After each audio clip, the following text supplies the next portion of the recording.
The water stretched before me, perfect and inviting, like a mirror daring me to disrupt its surface.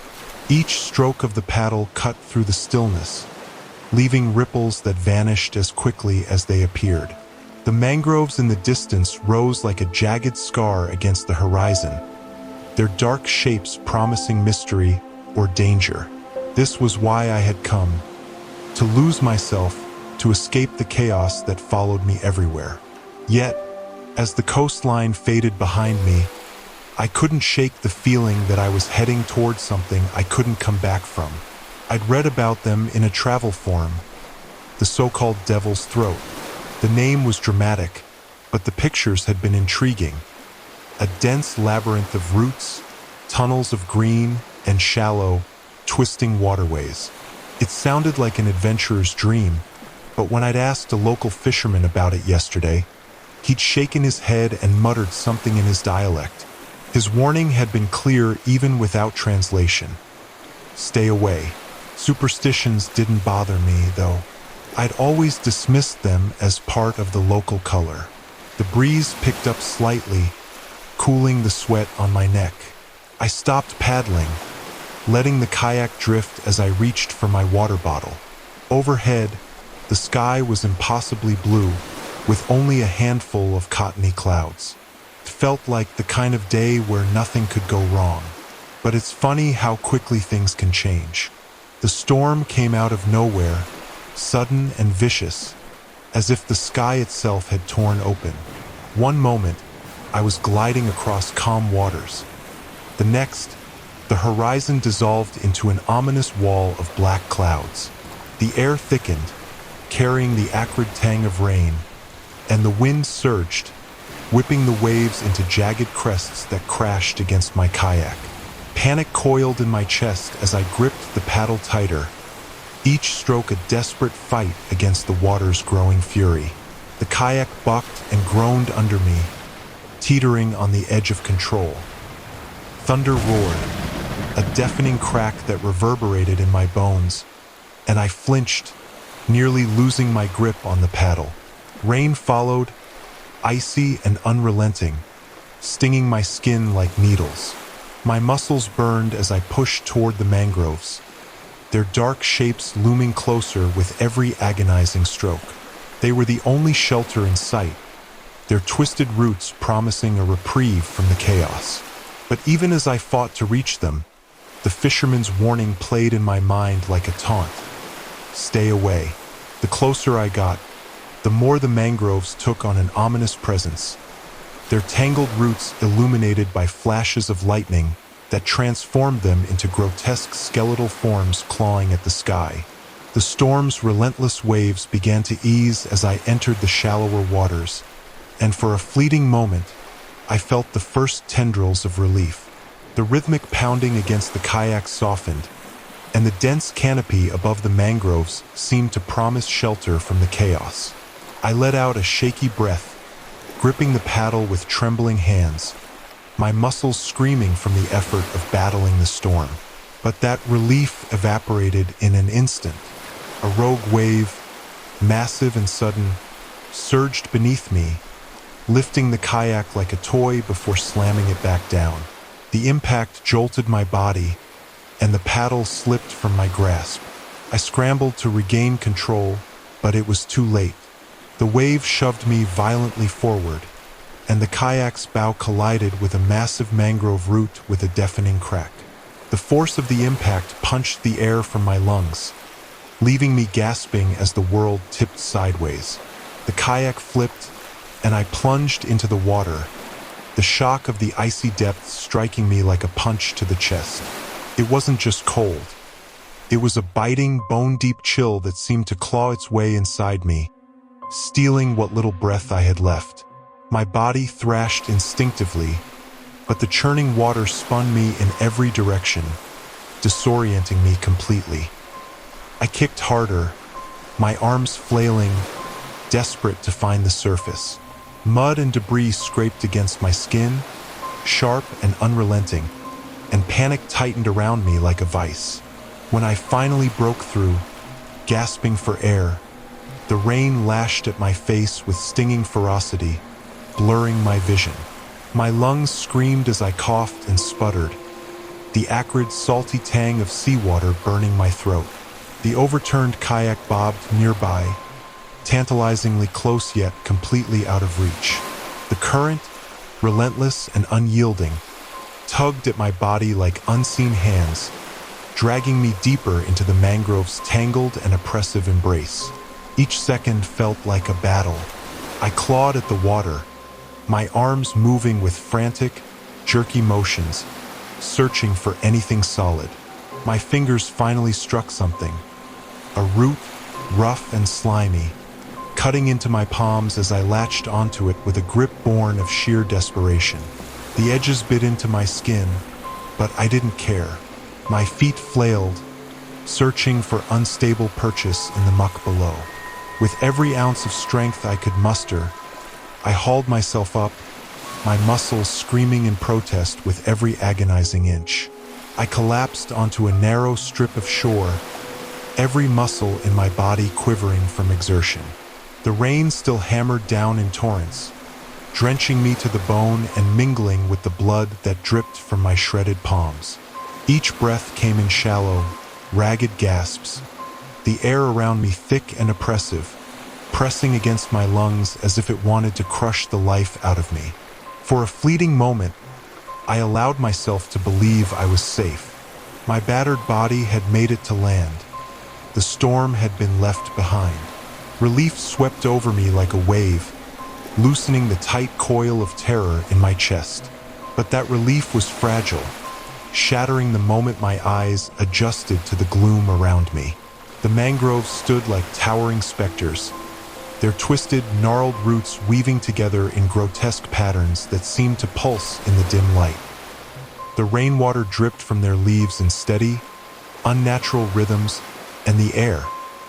It felt alive, clinging to my skin, thick and damp, like a presence I couldn't shake. My trembling breaths faltered as unease clawed its way into my mind.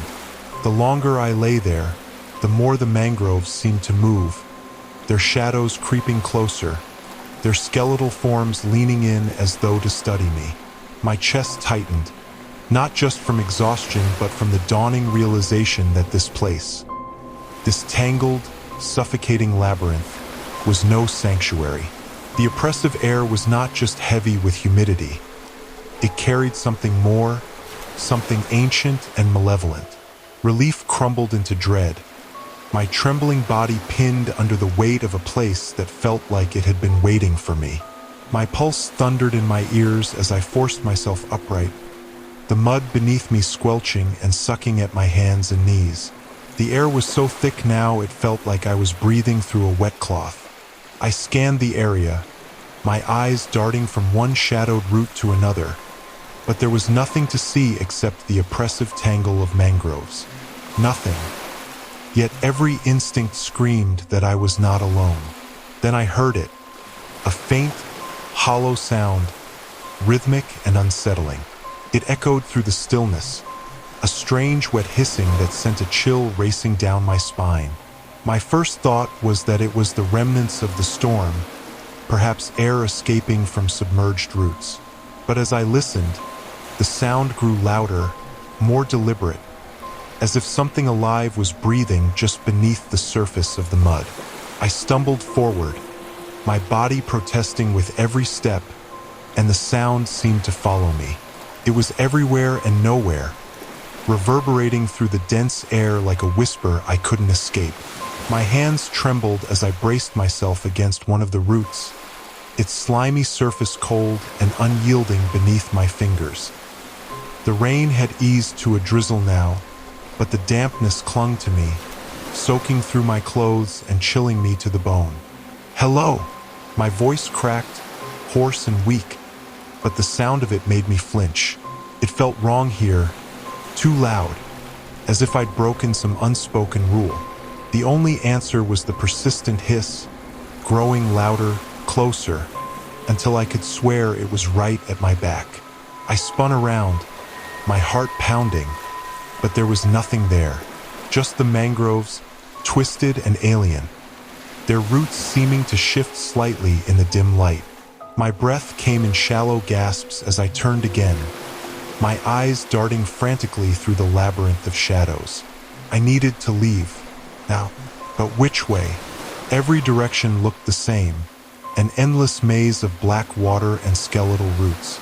The hiss morphed into a low, guttural rasp, and the ground beneath me seemed to tremble faintly, as though something massive was stirring just beneath the surface. Panic surged, clawing at my throat as I stumbled backward, my feet sinking into the soft mud. I fought to free myself, the wet earth clinging to my boots with relentless force. Somewhere in the distance, a flicker of pale light caught my eye, a glimmer of hope, or perhaps something worse. I didn't care. I had to move, clenching my fists, ignoring the pain from my shredded palms. I trudged forward toward the faint light, the oppressive atmosphere pressing in on me with every step. The rasping sound followed, echoing in the heavy air, relentless and hungry. Whatever was waiting for me in this place, I couldn't shake the feeling that it was toying with me, letting me think I had a chance to escape. The light grew brighter as I stumbled closer, my feet sinking deeper into the treacherous mud with every step. My breaths were ragged, shallow gulps of air that did little to calm the pounding of my heart. The oppressive weight of the mangroves bore down on me, their twisted roots seeming to shift and coil in the periphery of my vision. I couldn't tell if it was real or if my mind was beginning to unravel. The flicker of light danced just ahead, elusive, never quite close enough to reach. It was cold now, unnaturally so, and my soaked clothes clung to me like a second skin. Every movement felt laborious, the mud sucking at my boots as if trying to drag me under. The sound was relentless, that hollow, rasping hiss, growing louder, more guttural, vibrating through the very ground beneath me. I no longer dared to look back. Then I saw it. The light I'd been chasing wasn't an escape at all, but a trick, a cruel lure leading me deeper into the mangrove's grasp. It emanated from something hanging low in the trees, its source obscured by the dense canopy above. As I drew closer, the light revealed more than I wanted to see. Strips of fabric, torn and weathered, dangled from the roots, tangled with something that looked like hair. My stomach churned as I realized these weren't just remnants of the storm. They were remnants of people. A noise behind me, closer this time, wet and dragging. I froze, my entire body locking in place as the hairs on my neck stood on end. My instincts screamed to run, but my legs wouldn't obey. The hissing grew louder, accompanied by a low, gurgling growl. It was behind me and it was close. My mind raced, and without thinking, I lunged toward the nearest root, clawing my way up its slick, knotted surface. My shredded palms burned, fresh blood mixing with the muck as I climbed higher, trying to put any distance between myself and whatever was hunting me. The root trembled under my weight, creaking ominously, but I didn't stop. When I reached a thick knot near the top, I dared to glance back. What I saw wasn't a single form but several, a group of gaunt figures emerging from the shadows of the mangroves. Their bodies were smeared with mud, patterned in streaks and symbols that seemed to glisten in the faint light. They moved with a slow, deliberate rhythm, their hollow eyes locked on me. I could see their skeletal frames, their ribs visible beneath taut, dirt-caked skin. Each step they took was accompanied by the wet, dragging noise that had been haunting me. They were human, but barely. Their faces were gaunt, their expressions devoid of life except for the glint of hunger that burned in their sunken eyes. One carried a bundle of sticks, and another dragged a rope caked in mud. My blood ran cold as I realized the implements weren't random. They were tools of preparation, meant for me. I froze, clinging to the root, my breath shallow and ragged. The figures stopped below me, their heads tilting in unison, as though studying me. One of them, a woman with a gaunt, angular face and deep-set eyes, stepped forward. Her mouth opened slightly, and a guttural sound emerged, almost like a low chant. The others joined in, their voices rising and falling in a haunting, discordant rhythm. The air seemed to vibrate with their song, and the oppressive weight of the mangroves pressed even harder against me. I knew what they were. The fisherman's warning came back to me in a flash. Stay away. These weren't just people lost to the mangroves. They were predators, hunters who feasted on those who wandered too far. And their method, I'd already seen the tools. They would suffocate me, bury me alive, draining the air from my lungs as part of some horrific ritual.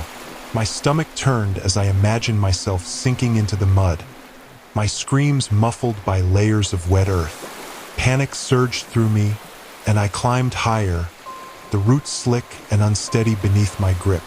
Below, the group began to move again, circling the base of the tree as their chant grew louder. They didn't rush. They didn't need to. I was already caught, trapped in the mangrove's labyrinth with no way out. Before I could climb any higher, they reached me. Cold, bony hands grabbed at my ankles, pulling me down with unrelenting force.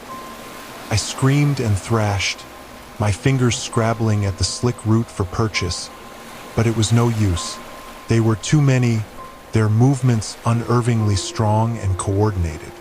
In moments, I was dragged to the ground, the mud swallowing me up to my knees as they pinned me in place.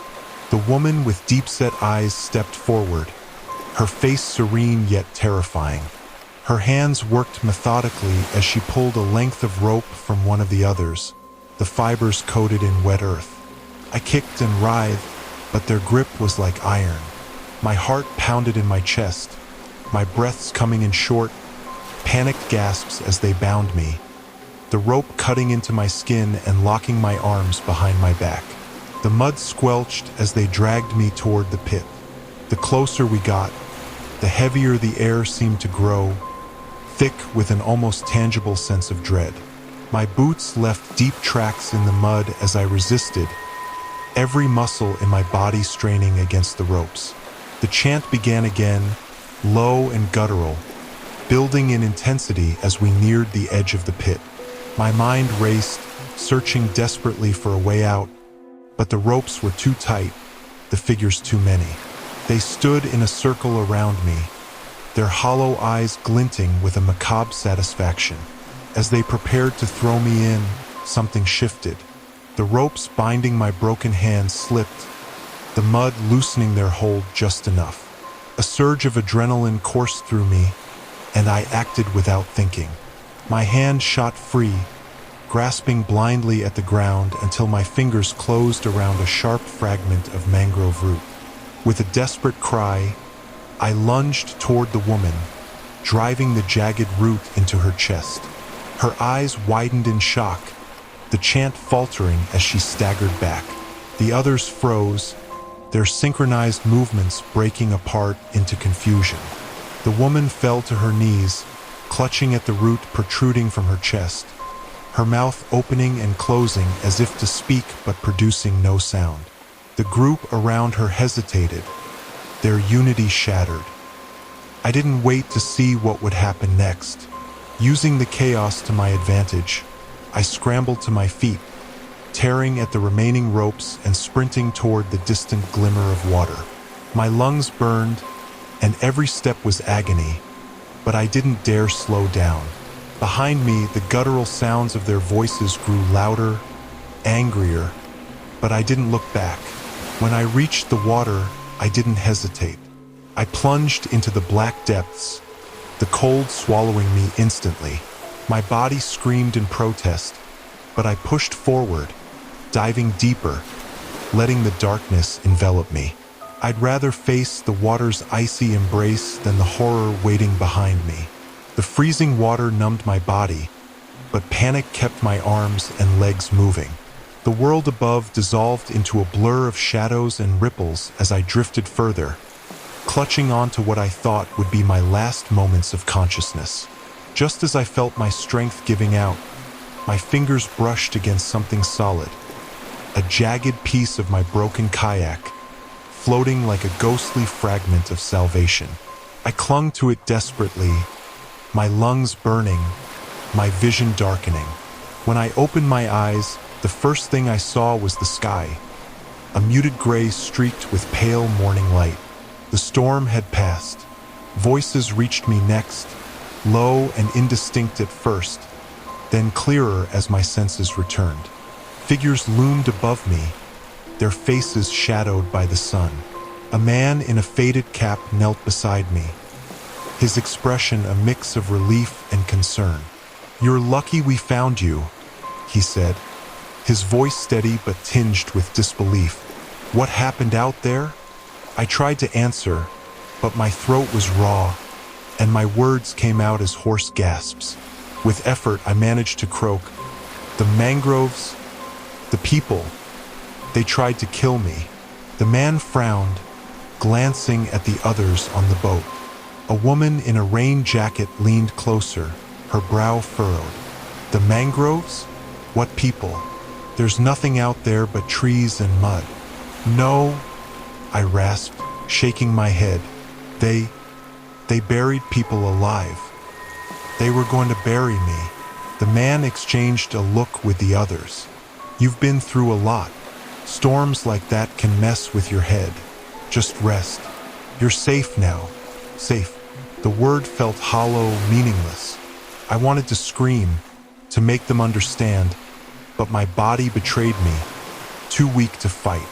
They wrapped me in a blanket and handed me a bottle of water, their kindness cutting deeper than their disbelief. I turned my face away, staring out at the horizon as tears stung my eyes. They didn't believe me. They thought I was delusional, hallucinating. But I knew the truth. The memory haunted me, waking and sleeping. Every time I closed my eyes, I saw their hollow faces, heard the guttural chants, felt the mud closing in around me. The rasping hiss followed me into my dreams, growing louder until I woke drenched in sweat, my heart pounding like it had never escaped the mangroves. During the day, it was no better. The world seemed quieter now, the silence filled with the phantom echoes of that place. Shadows stretched longer, and every sudden sound made me flinch. I avoided mirrors. I couldn't bear to see my reflection, afraid I'd catch a glimpse of them in my own eyes. I told myself I was free, but deep down, I knew the truth. I had escaped the mangroves, but they hadn't let me go.